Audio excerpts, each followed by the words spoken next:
Last year's team was supposed to be one of the best on paper, and we saw how that turned out. Now, some analysts are saying this year's roster doesn't even come close to 2025.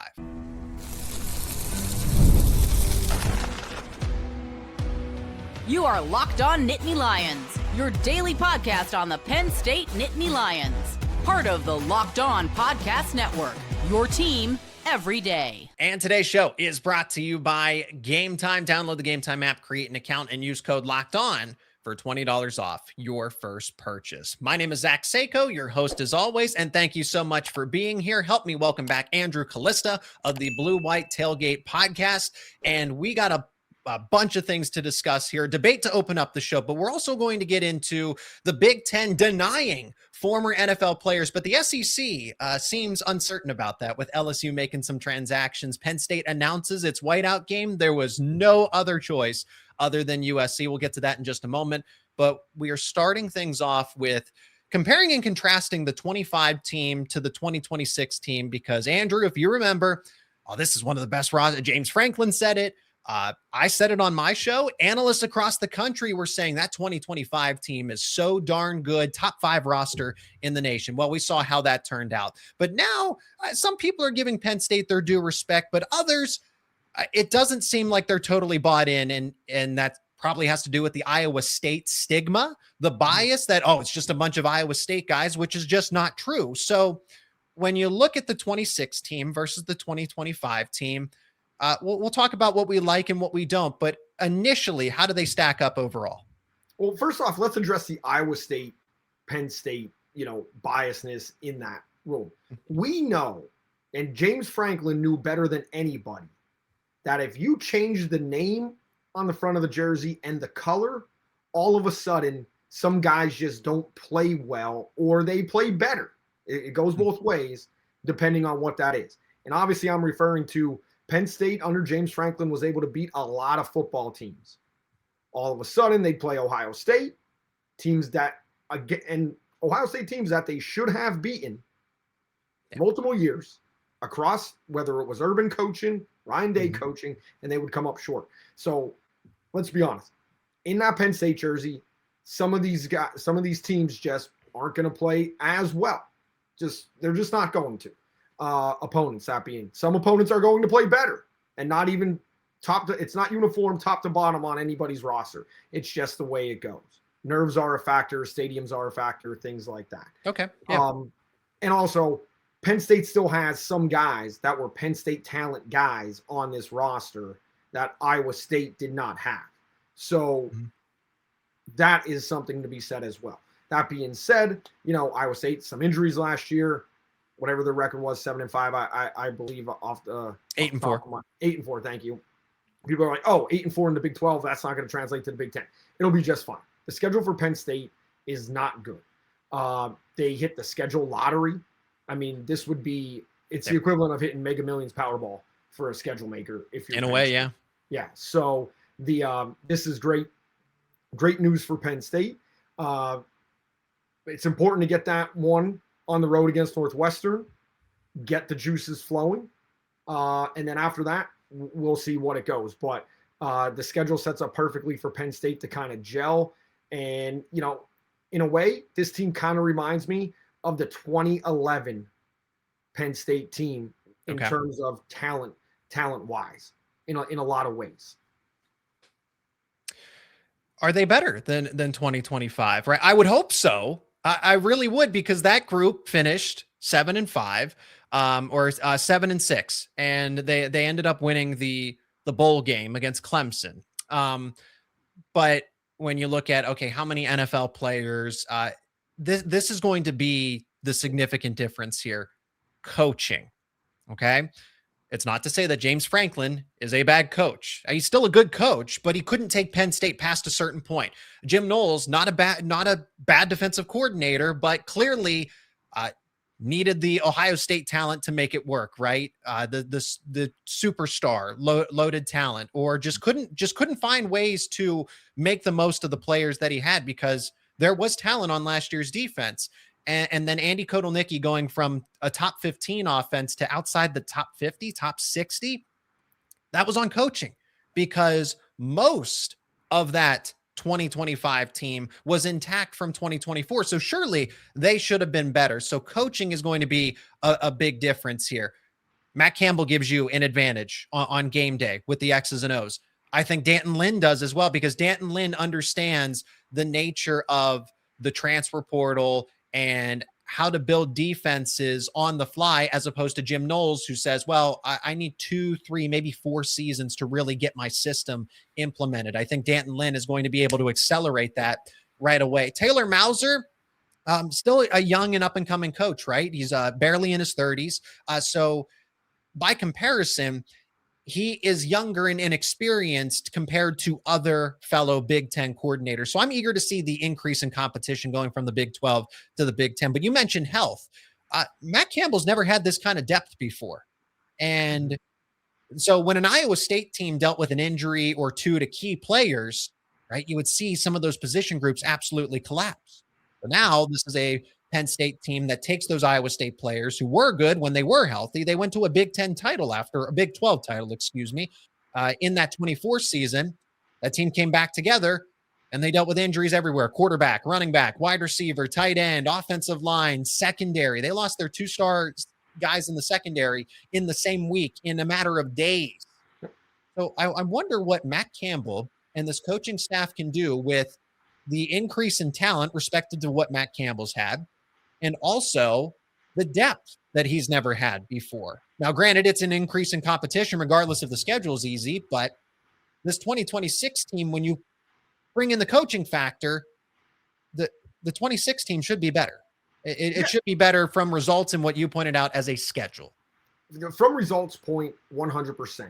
The 2025 team on talent and on paper should have been world beaters. They should have been in the Final Four. They should have been competing for a national championship. And make no mistake about it. When we say like that Matt Campbell has like the depth on offense, they don't have the depth of like the 1994 Penn State team, the 2008 Penn State team. And on defense, they don't have the depth of the 2006-7 Penn State football teams either. So the depth is a little bit shallow for Penn State standards, but it's better than what it is for Iowa State standards and what Matt Campbell is used to. And the point with Taylor Mauser and bringing Ryan Clanton, you didn't mention Ryan Clanton, so I'm going to mention his name. Please do. I just think the philosophy and what he's preaching and the way he talks, and when you listen to Cooper Cousins and when you listen to everybody along the offensive line, there's just something different. It almost reminds me of the Rocky Balboa movie when he's training brute force bombs. And it's not something that Penn State has had. It just isn't. I'm going to use the word soft. I'm not saying Penn State's lines were soft in the past or in recent years. But there wasn't an attitude. They didn't have any attitude or a chip on their shoulder. Exactly. You would thought guys like CJ Thorpe were going to have like that attitude and like that bruiser mentality. It just doesn't happen. You want maulers. And I think maybe that's the word I'm looking for, maulers. A.Q. Shipley was a mauler.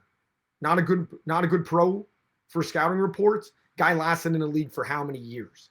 Was loved in Indianapolis, was loved in Arizona. Yeah. Because he was a mauler, undersized center. There's something to be said for that attitude and that chip on your shoulder. And I really do think, listening to Coach Clanton and what he is saying about this offensive line and what he's trying to produce is going to produce results. Is the star power in the backfield?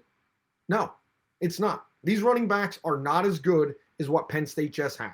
Penn State just had 2 career running backs and had trouble running the football. Set records, yeah. Like that's the part that you have trouble wrapping your head around as fans. So that's where I think the coaching comes in, the game management.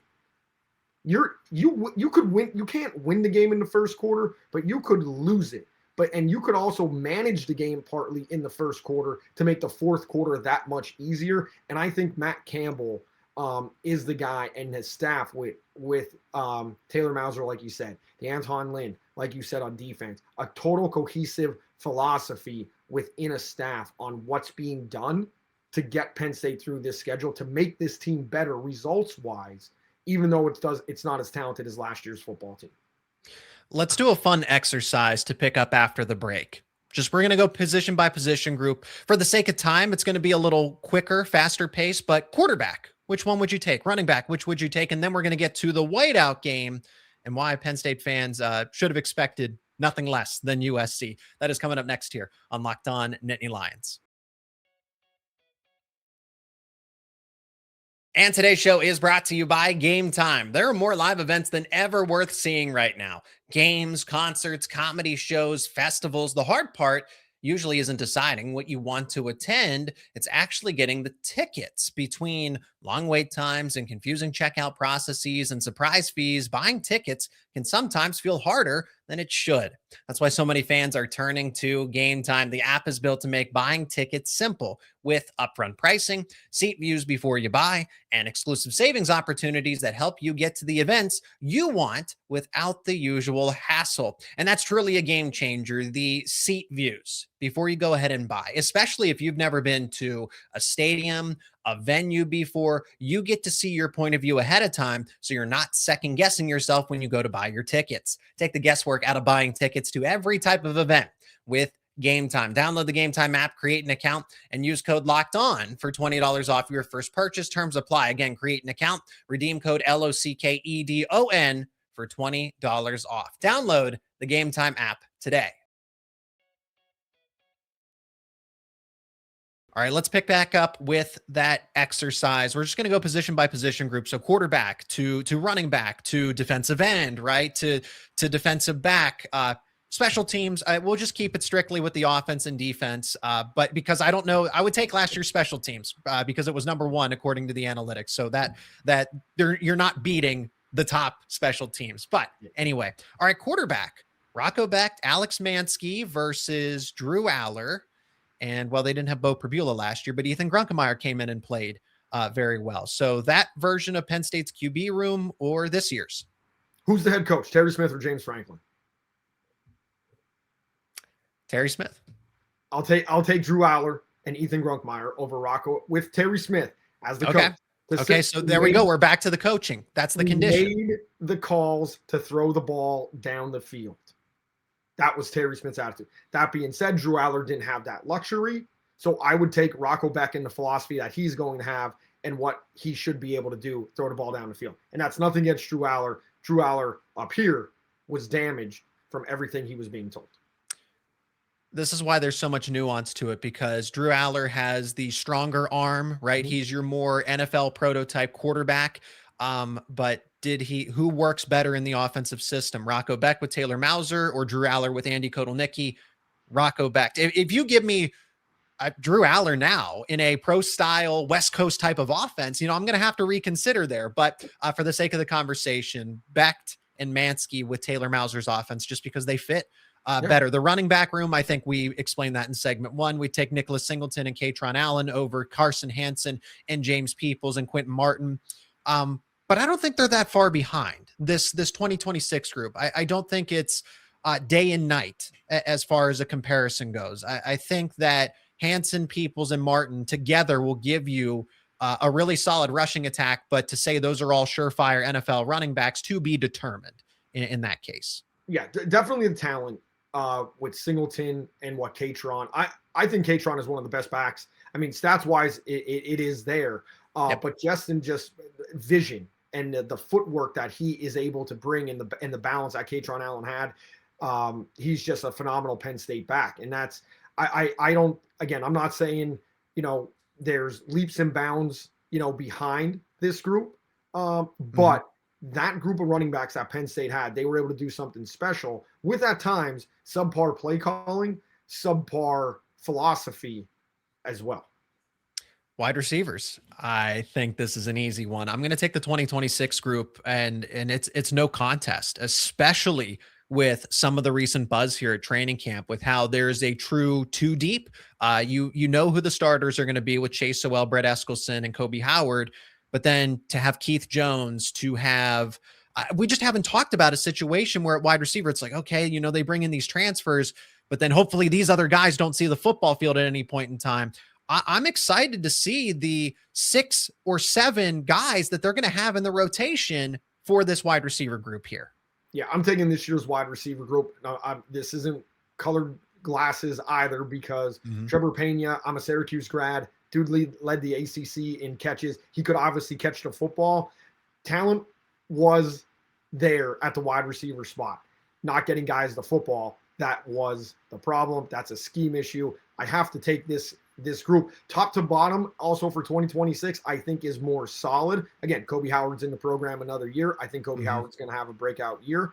But top to bottom talent 2026. Meanwhile, top talent on a 2025 team, I would give the nod to there, but you got to be able to execute from the coaching standpoint to put the ball in their hands. They weren't able to do that. 2026 easy.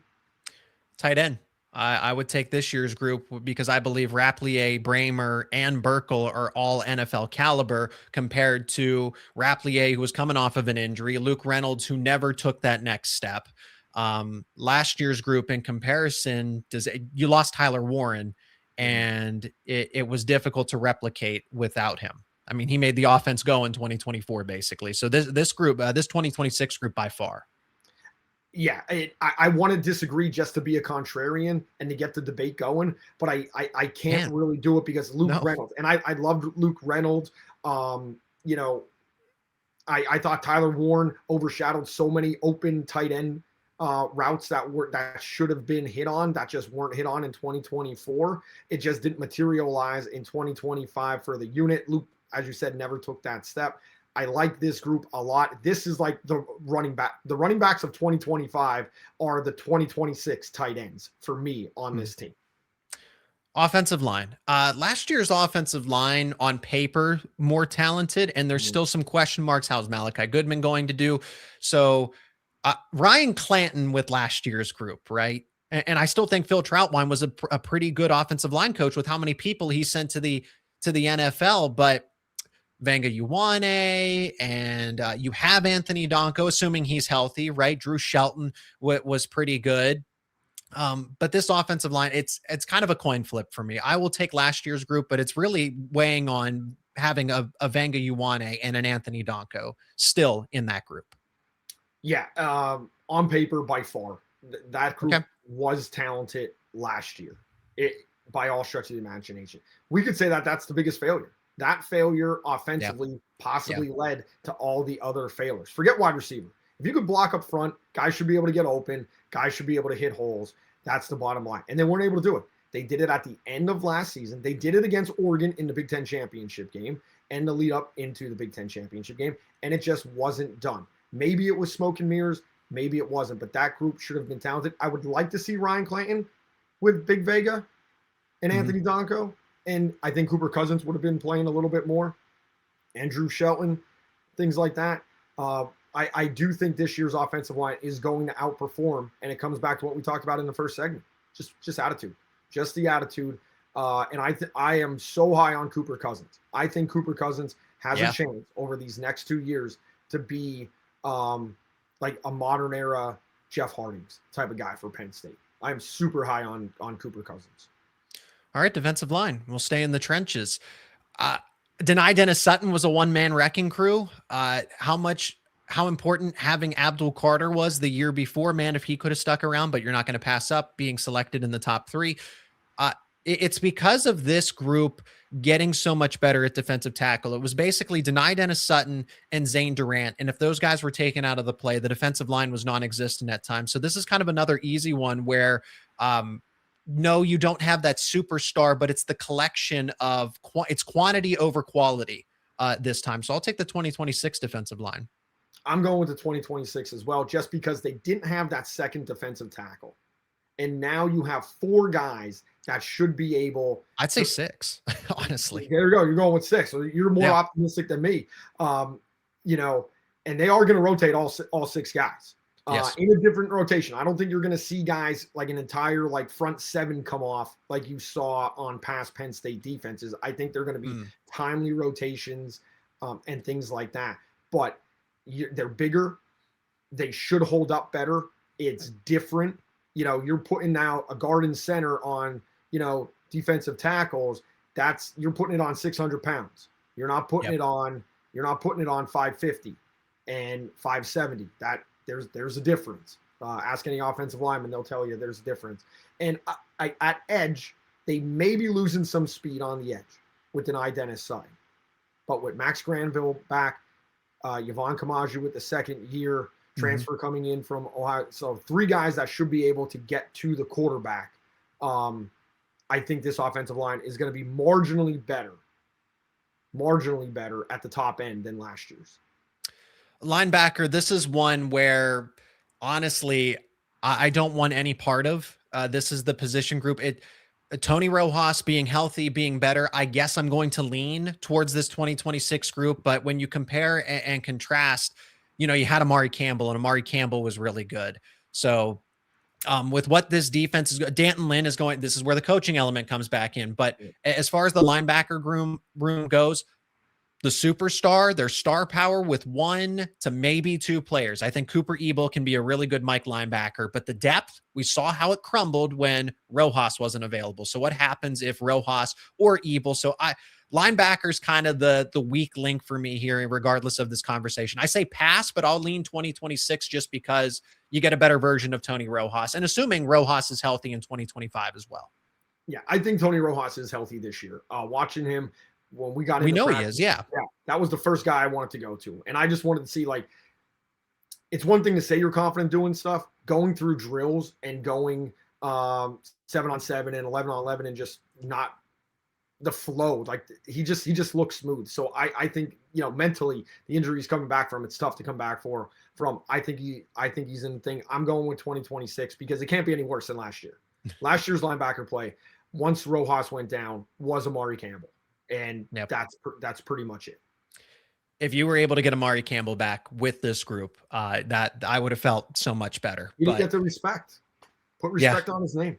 Didn't get enough respect. Secondary, well, you got Darius Dixon another year, Jameer Joseph's another year. Terry Smith really kept that room together. This room is honestly very identical. So it's just last year's room, but with more experience. And then you add in Jeremiah Cooper. Yeah, you lose Zach Wheatley, but Jeremiah Cooper, Marcus Neal to replace that safety production, replenish, honestly, even add on top of, can we say we can say the 26 secondary. Yeah, again, and when you think about it, it's and I'm saying top end talent, 2025 was better. You have guy like AJ Harris should have been better.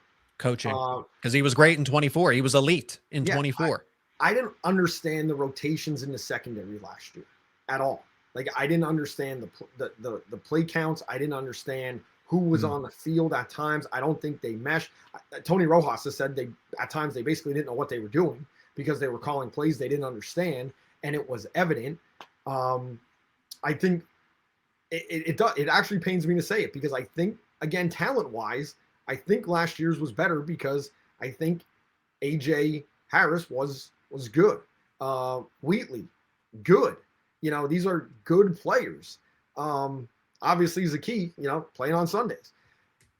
But I do think the point you make about bringing in these solid players and everybody else being a year older, keeping Darius Dixon and Terry keeping that room together, and hearing Terry talk about just everybody is more comfortable in what they're supposed to be doing. That's probably the most important thing for a secondary. And again, everything I'm saying 2026 is related to the coaching.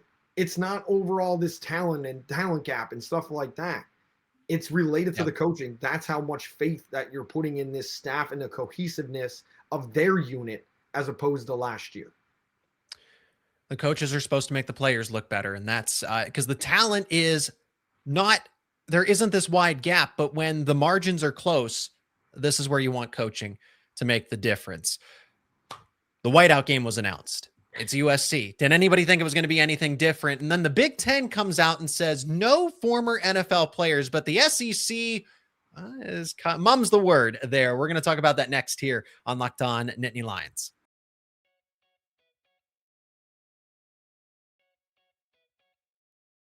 All right, we get to the whiteout game. I don't really have, the hot takes here with the whiteout game, it shouldn't have been anybody else. Wisconsin, I guess there was some credence there, but I think Penn State was waiting on, okay, what direction are we going to go with the TV networks? Because my take on how Penn State handles the whiteout game has to do with fending off Fox. Okay. It is about what is Fox going to do? What is Big Noon Kickoff going to do? Because Penn State wants the whiteout treated appropriately.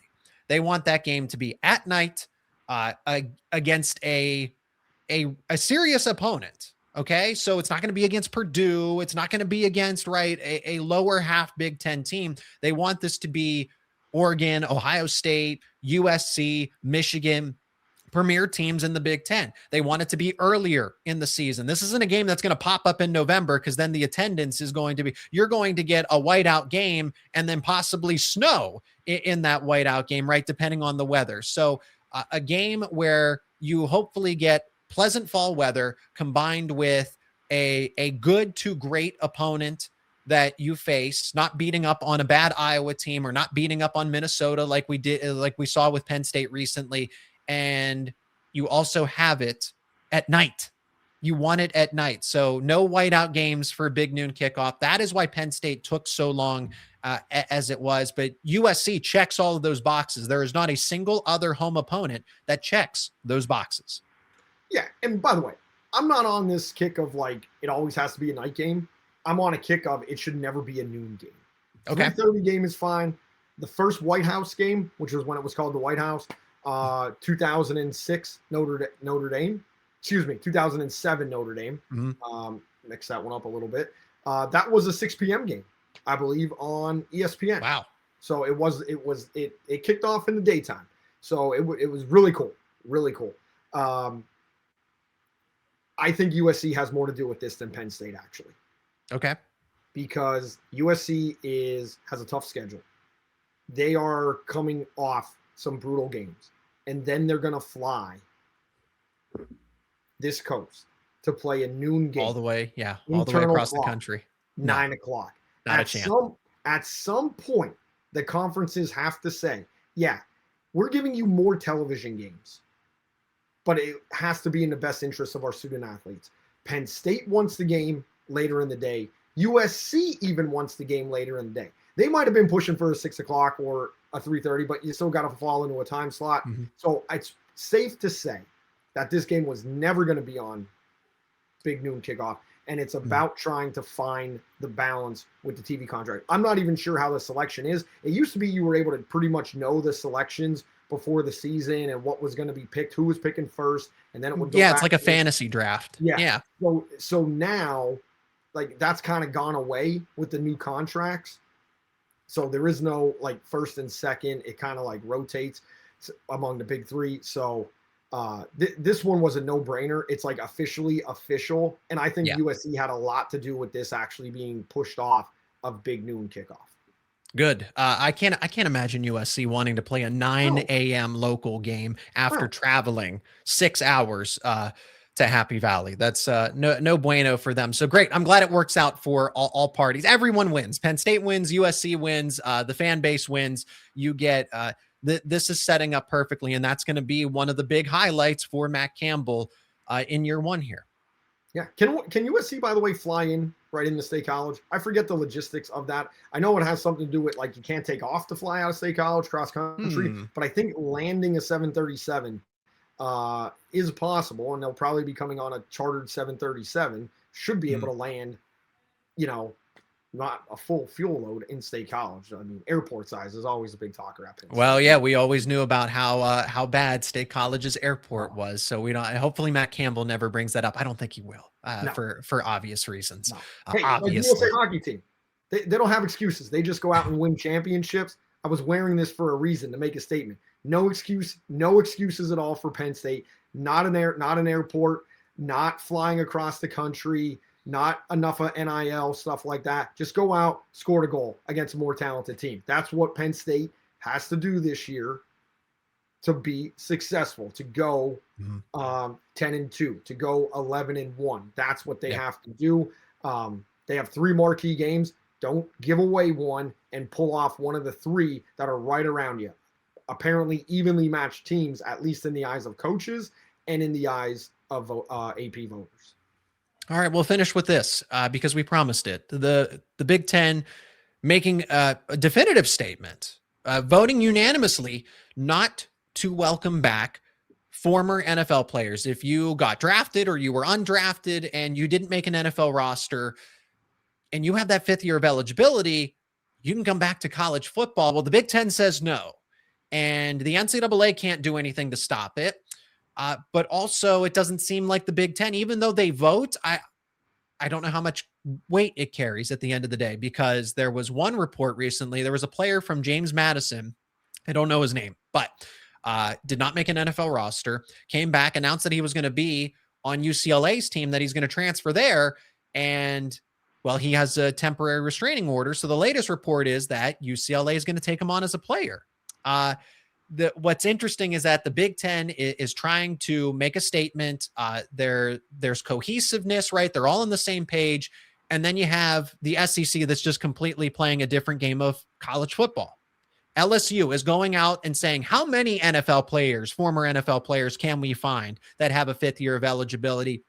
And Andrew, I will be honest, I don't think the Big Ten is doing anything noble. I know that everyone's saying, oh, good on the Big Ten. Look at this conference, the epitome of college football. This isn't a hill worth dying on, if you will, because it is one subsection of athletes. And if the SEC is going to allow it, then I think the Big Ten should anyway. So I'm not saying it's great. I'm not saying it's ethical. I'm not defending it. But if the SEC is not going to put any protections in to stop LSU and their schools from doing this, I don't think it's right for the Big Ten to do it, actually. I think if schools find an opportunity to add a player, then so be it, because this is a one-season issue. This isn't going to be an ongoing 5-10-year battle. This is just these athletes who have one extra year of eligibility under the 5-for-5. I could buy that argument. But the one thing I'll caution you with is this is the same thing we were told during COVID. It's only 1 year, all these people coming back. And then now it's coming out again. Once the toothpaste is out of the tube, it's hard to get back in. So it might not be a hill worth dying on, but at some point, the adults have to stand up in the room and say enough is enough. And the bottom line is, if the Big Ten's going to do it, then good on them. It'll be the power brokers in athletics, because the university presidents, which have not been able to do anything, they sit up there in their ivory towers and have allowed college sports to disintegrate. Somebody has to take the bull by the horns. And if it's the Big Ten, so be it. I don't know because COVID was different, because you could find all these loopholes for different, for extra years of eligibility, but it's 5-for-5. You're done after 5 years. So if this becomes a line that you have to toe for a 6th or a 7th or an 8th year of eligibility, I thought that was all going away. I don't see how that opens up that can of worms again. But if I'm wrong, then yeah, I'm going to be on that side. That people will say, oh, I paused my eligibility. I left. And now, well, I left college. How could you continue my eligibility? It'll just be a perpetual cycle. And it all starts with that. People are, oh, well, it's unfair. Those kids lost it because of a global pandemic. They should get it year. Well, what about the seniors in high school? And then the trickle-down effect that didn't get to go to Division III to play because those coaches were waiting on the trickle-down effect. And nobody ever thought about those things. It sucked that kids should have lost eligibility. They should have lost their eligibility. That's just the way it is. Life sucks. Oh, that is a very grim future with what could happen with all of this. So maybe I need to change my mind there. He is Andrew Callista of the Blue White Tailgate podcast. My name is Zach Seiko, your host as always, and thank you for joining us. Thank you for being here. Let us know your thoughts down in the comment section about which team you like. I think a lot of Penn State fans are going to go with 2026, but I'm eager if anybody's going to really defend that 2025 team. What do you think about the Big Ten, the SEC, the whiteout game, all of it? Let us know your thoughts. Also down below, links to Andrew's work will be down in the description. I highly encourage you to go check out his work. That's going to do it for us here, Andrew. Always appreciate the time, the perspective, the analysis. Thank you, and can't wait to have you back on the show again very soon. Thanks, man.